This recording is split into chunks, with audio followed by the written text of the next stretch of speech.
1 second লাগবে।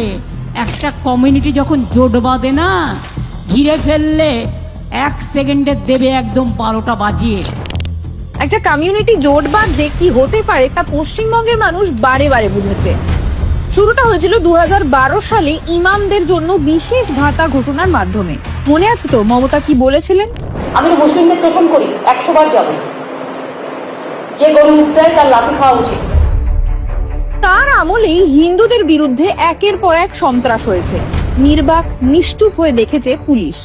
নাগরিকত্ব সংশোধনী আইনের বিরুদ্ধে প্রতিবাদের নামে হোক কিংবা ওয়াকফ বিরোধী আন্দোলনের মোড়কে তৃণমূল নেত্রীর অনুপ্রেরণাতেই বারংবার তাণ্ডব চালিয়েছে সেই বিশেষ কমিউনিটি।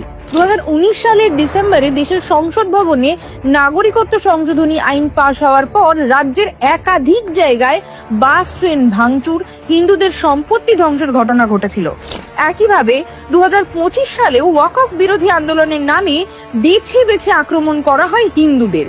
দোকানপাট জ্বালিয়ে দেওয়া হয়, হিন্দুদের সম্পত্তি লুট করা হয়, প্রাণ হারান হরগোবিন্দ দাস, চন্দন দাস। মুর্শিদাবাদে নিজেদের ভিটে মাটি ছেড়ে ভাগীরথী নদী পেরিয়ে মালদায় আশ্রয় নেওয়া হিন্দুদের ঢল মনে করিয়ে দেয় দেশভাগের স্মৃতি। গত বছর রামনবমীর ঠিক আগেই জ্বলন্ত মোথাবাড়ি দেখিয়ে দিয়েছিল বাংলায় সনাতনের অস্তিত্ব সংকট।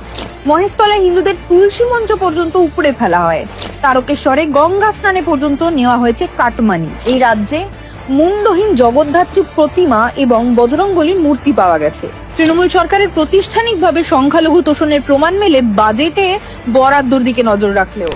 যেখানে সংখ্যালঘু বিষয়ক এবং মাদ্রাসা শিক্ষা দপ্তরের 5,713 কোটি টাকা বরাদ্দ করেছে, সেখানে অনগ্রসর শ্রেণী দপ্তরের জন্য বরাদ্দ মাত্র 2,533 কোটি টাকা। ভোট ব্যাংকের স্বার্থে এই রাজনীতির জেরেই আজ বিপদের মুখে গোটা রাজ্য।